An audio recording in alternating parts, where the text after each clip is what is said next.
오늘 말씀의 시작은 시몬 베드로라고 하는 예수님의 제자가 주여 어디로 가시나이까? 라고 하는 질문으로 시작하고 있습니다.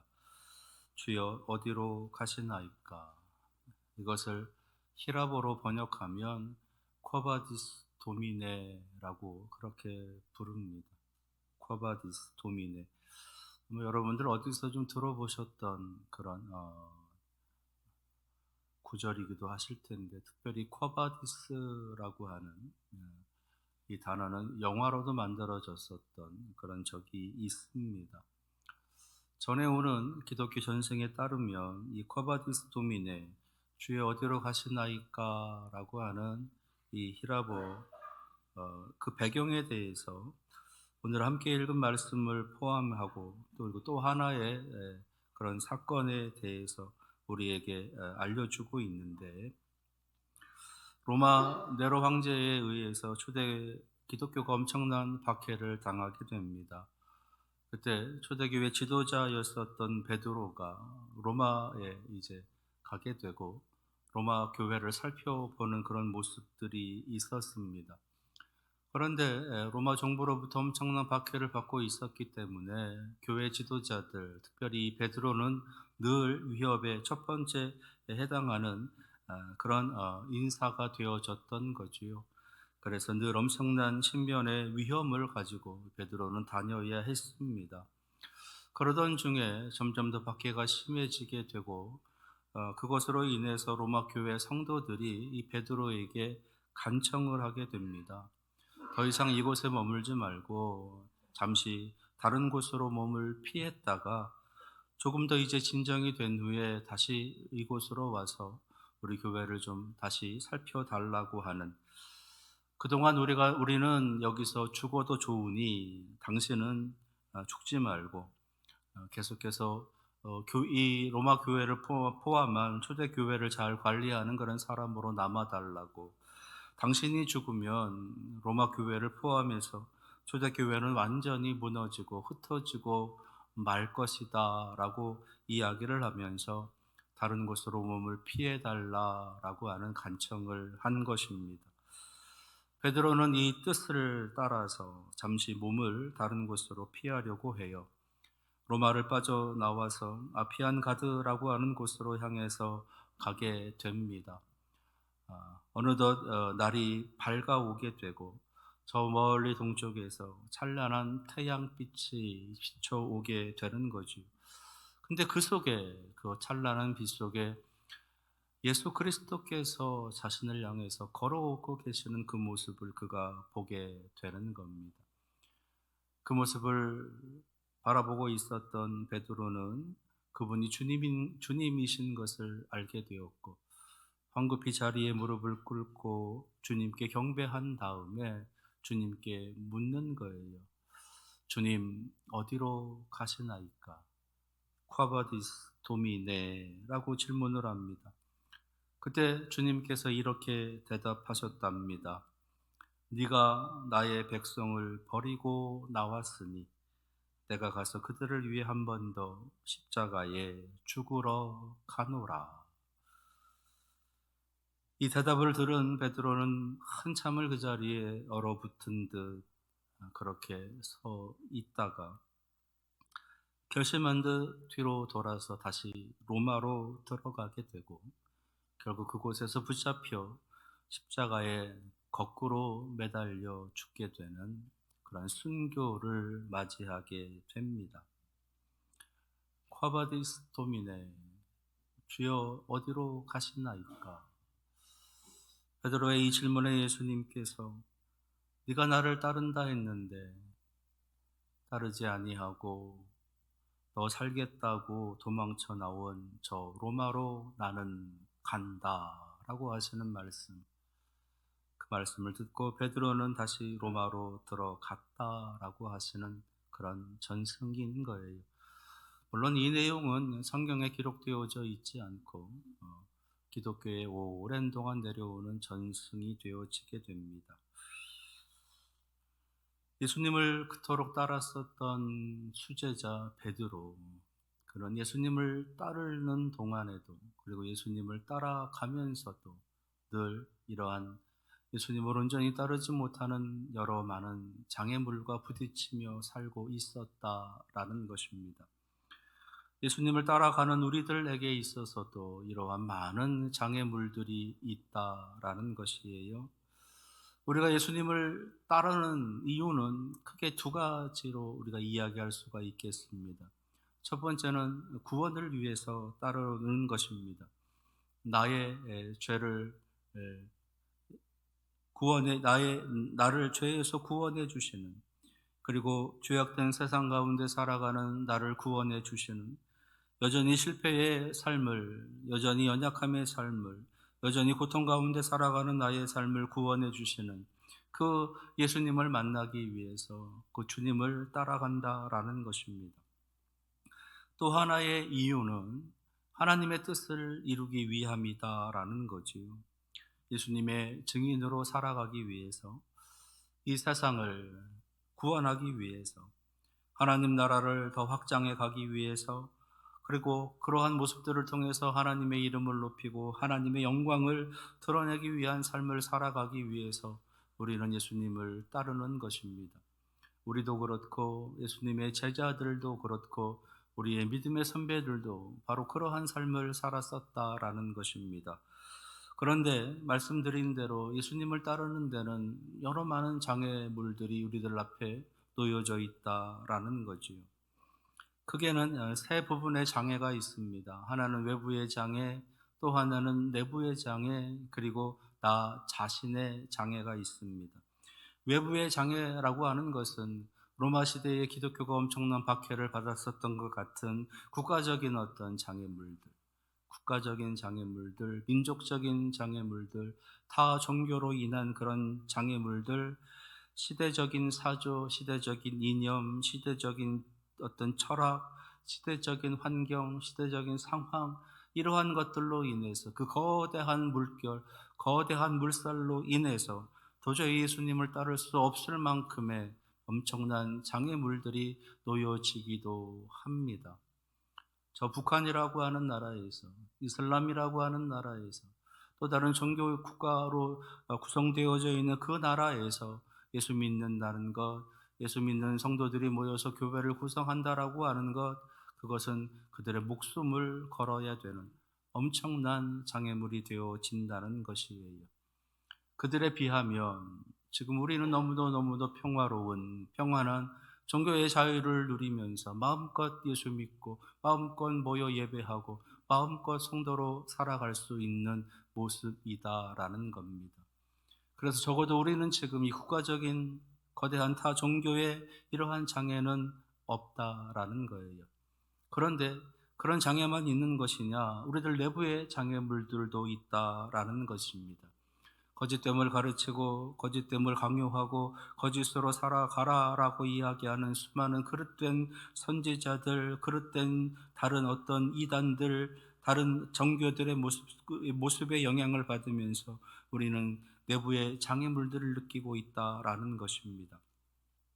그리고 성도들 살아가는 삶의 모습에서 본이 되지 않는 그러한 모습들을 바라보면서 우리의 마음에 엄청난 갈등, 고민, 그리고 절망, 실망의 모습들이 우리들 스스로 예수 그리스도를 따르지 못하는 장애물이 되어진다라는 것이에요.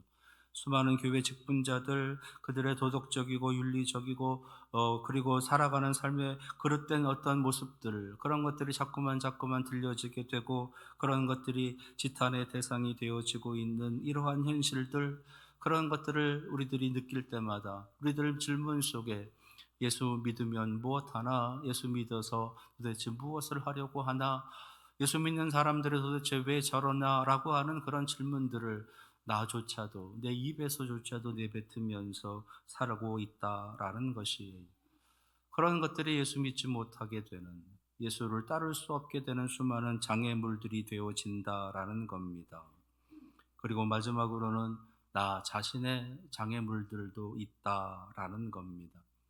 나의 꿈, 나의 욕망, 나의 안위, 나의 평안, 나의 안락, 나의 부귀, 나의 만족, 나의 평화로운 삶, 그것을 내가 계속해서 누려가기 위해서 예수 믿는 것이 도대체 무슨 도움이 될까?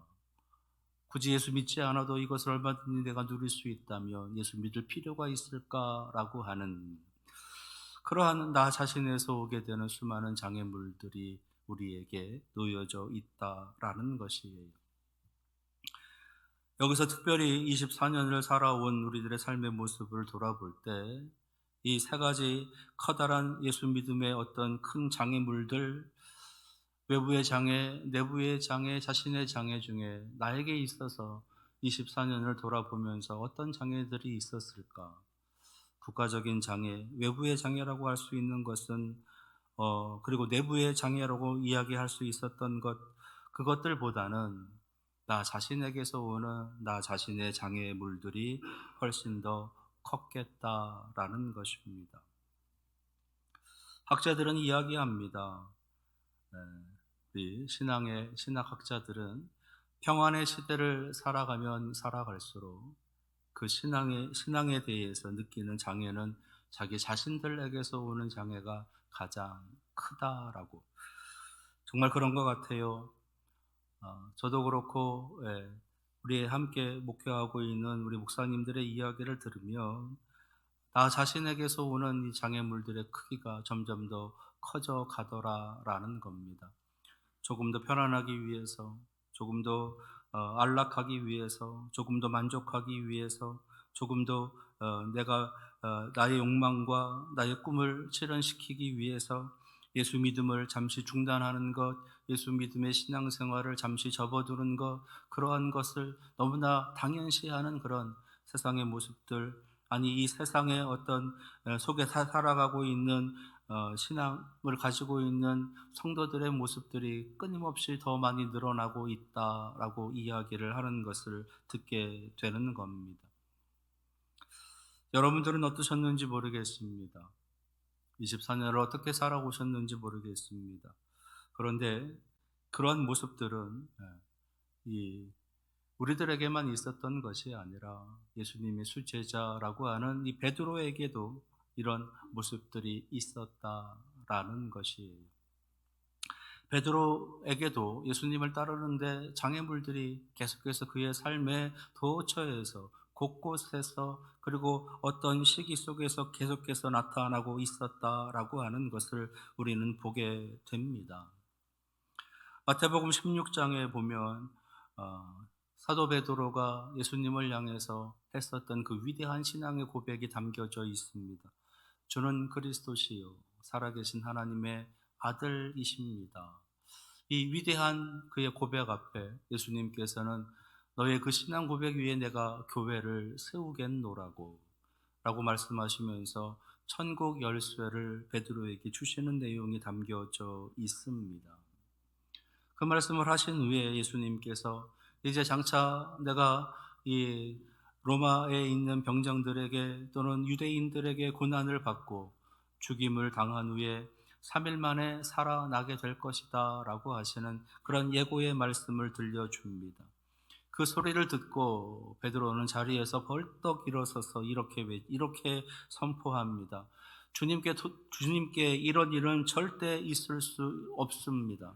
결코 우리가 그 일이 주님께 들어가지 아니하도록 우리가 막을 것입니다. 결코 주께 미치지 아니하도록 내가 가장 앞서서 지켜 나갈 것입니다. 이 대답을 들은 예수님께서 베드로를 향해서 사탄아, 내 뒤로 물러가라 라고 꾸짖으시는 장면이 기록되어져 있어요. 그러시면서 네가 하나님의 일을 생각하지 아니하고 도리어 사람의 일을 생각하는구나 라고 말씀하십니다. 하나님의 일, 온 인류의 구원을 위해 예수 그리스도께서 걸어가셔야 될 그 일은 생각하지 않고 사람의 일, 예수 그리스도께서 새로운 나라를 시작하실 때 하나는 우편에 하나는 왼편에 아니 그들보다 더 높은 자리에 있기를 원했었던 그 베드로의 꿈, 베드로의 욕망을 생각한다라고 하시는 지적이셨던 것이에요. 그러시면서 예수님께서 이어서 말씀하십니다. 누구든지 나를 따라오려거든 자기를 부인하고 자기 십자가를 지고 나를 따를 것이니라. 자기를 부인하라, 자신을 부인하라 라고 하시는 말씀이신 겁니다. 신앙은 그래서 자기 자신을 부인한 것에서 시작이 되고 끊임없이 자기 자신을 부인함으로써 이루어져 가게 되는 것이에요.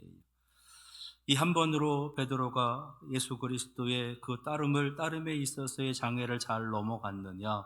그렇지 않다는 겁니다.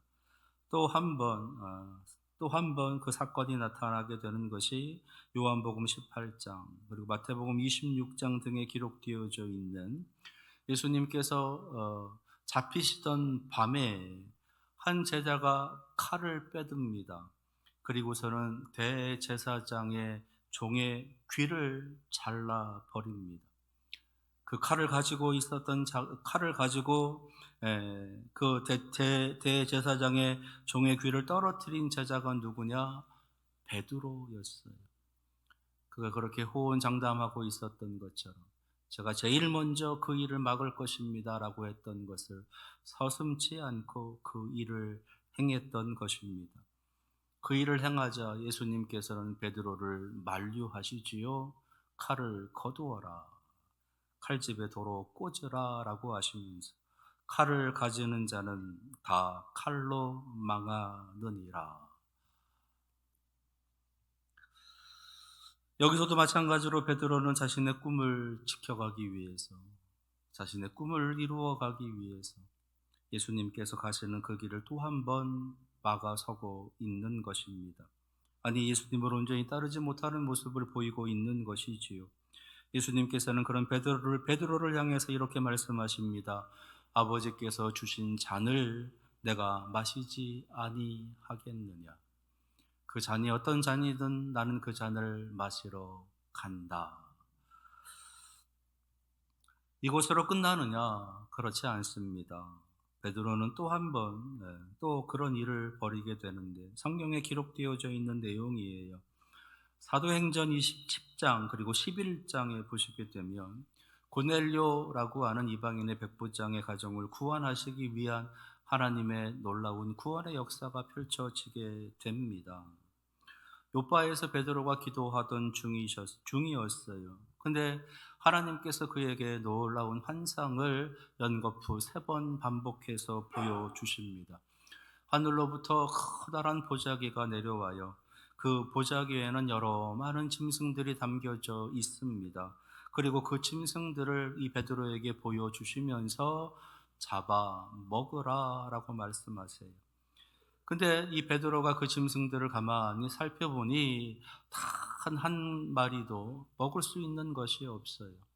유대인의 율법에 먹지 말라라고 하는 그 짐승들이 담겨져 있었던 겁니다.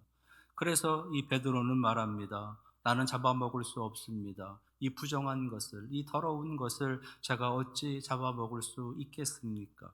저는 하나님의 율법을 지키는 사람입니다. 이 율법에 따라서 절대로 잡아먹을 수 없습니다. 그때 하나님께서 하늘에서 말씀하시는 거예요. 하나님이 깨끗하다 하신 것을 네가 속되다 하지 말고 잡아 먹으라 라고 하시는 음성이 들려지는 겁니다. 근데 이 환상이 연거푸 3번이나 반복해서 보여줬다는 이야기는 베드로가 잡아먹지 않고 끝까지 그것을 부정하고 있었다라는 겁니다. 부정한 것을 어찌 먹을 수 있습니까? 아니다. 내가 깨끗하다 하니 먹어도 된다. 아닙니다. 부정한 것입니다. 절대 먹을 수 없습니다. 아니다. 깨끗하니 잡아 먹어도 된다. 아닙니다. 절대 저는 그것을 먹지 않을 것입니다. 먹을 수 없습니다. 하나님께서 한 번 더 말씀하시는 거지요. 내가 깨끗하다 했으니 잡아 먹으라.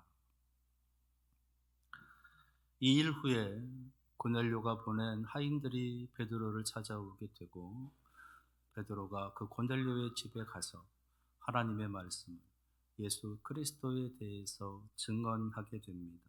그때 하늘로부터 성령이 그 고넬료의 가정에 임하게 되고 고넬료의 식구들뿐만 아니라 고넬료와 함께하고 있는 온 집안 모든 하인들에게까지도 성령이 충만하게 임하는 모습을 베드로가 보게 돼요. 그리고 그것을 본 베드로가 이렇게 고백합니다. 하나님께서 이방인에게도 생명을 얻는 회개를 주셨도다. 이방인에게도 이방인에게도 생명을 얻는 회개, 예수 그리스도의 은혜, 예수 그리스도의 태속의 사랑을 주셨다라고 그가 선언을 하게 되고, 그리고는 예루살렘으로 돌아가서 이방인에게도 구원이 임했다라고 하는 것을 공식적으로 선포하게 되어집니다. 하나님의 구원은 유대인들에게만의 구원이 아니었어요. 하나님의 구원은 이스라엘에게만 구원이 아니었습니다. 예수 그리스도를 통한 구원은 온 인류를 위한 구원, 유대를 넘어 이스라엘을 넘어 사마리아와 이방인 땅 끝까지 예수 그리스도의 이름이 증거되고 그들이 구원을 얻는 것, 그것이 하나님의 뜻이었던 것이에요. 사람이 보기에 이방인은 더러울 수 있고, 그들이 보기에 이방인은 구원받을 필요가 없어 보이기도 하고, 그들이 보기에 이방인은 죄인처럼 보이지만 하나님은 깨끗하다, 깨끗하다, 깨끗하다 말씀하시면서 그들에게 구원을 주시려 했던 것입니다. 여기서도 여전히 베드로는 자신이 가지고 있는 신앙, 자신이 가지고 있는 율법, 자신이 가지고 있는 어떤 신앙의 가치관, 거기에 매여서 하나님의 말씀을 순종하지 않으려고 하는, 하나님을 따르지 않으려고 하는, 예수 그리스도를 따르지 아니하려고 하는 그런 모습을 보이고 있다라는 것이에요. 사도행전 10장 11장, 이미 사도행전 2장에서 성령의 놀라운 임재하심과 그 충만함을 경험한 베드로였지만,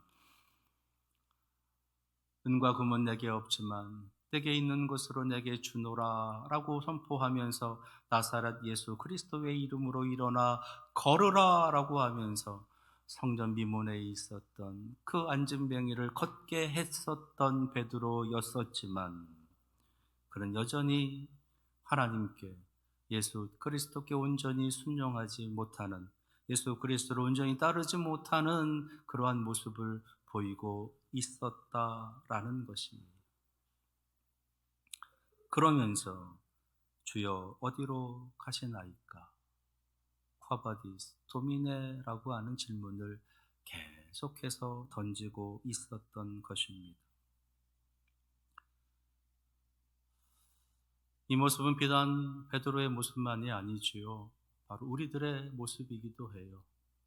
지난 24년을 살아오면서 어제도, 한 달 전에도, 6개월 전에도, 1년 전에도, 5년 전에도, 10년 전에도 어떠한 상황 속에서 예수 그리스도를 따라가야 될 그 상황 속에서 따르지 못하고 코바디스 도미네 어디로 가시나이까?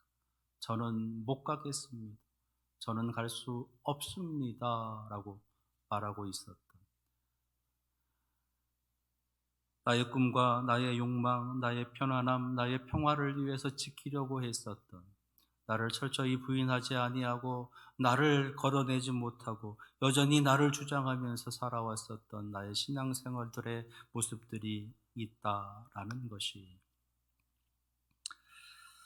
그런 베드로를 향해서 예수님께서는 오늘 이렇게 말씀하고 계십니다. 36절이에요.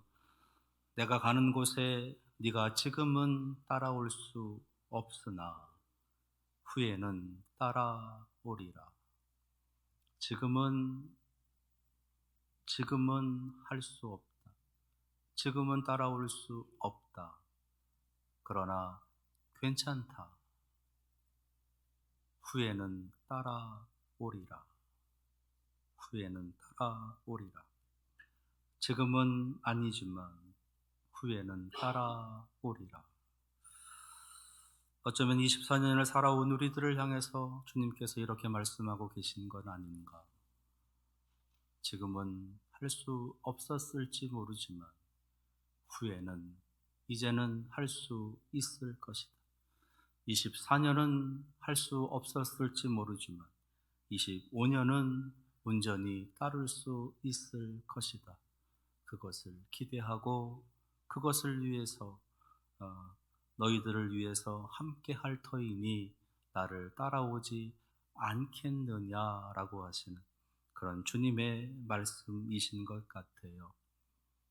이제 24년 뒤로 하고 내일부터 이번 주 수요일부터 25년을 시작하게 됩니다.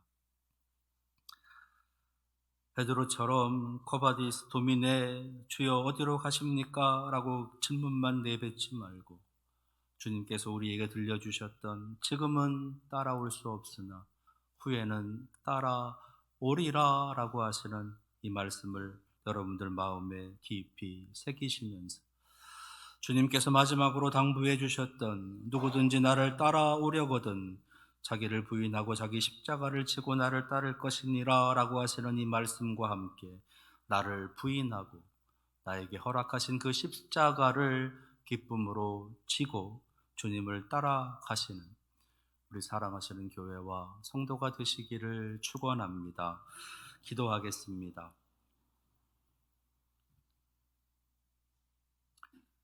지금은 따라올 수 없으나 후에는 따라오리라. 다시 한번 우리들에게 기회를 주시고 다시 한번 우리들에게 용기를 주시는 하나님의 음성을 들려주십니다. 이 말씀 마음에 새기고 25년을 아버지 하나님 허락하신 그 십자가를 저희들 지고 주님을 굳건히 따라가는 우리 교회와 성도가 되게 하옵소서. 예수 그리스도의 이름으로 기도합니다. 아멘.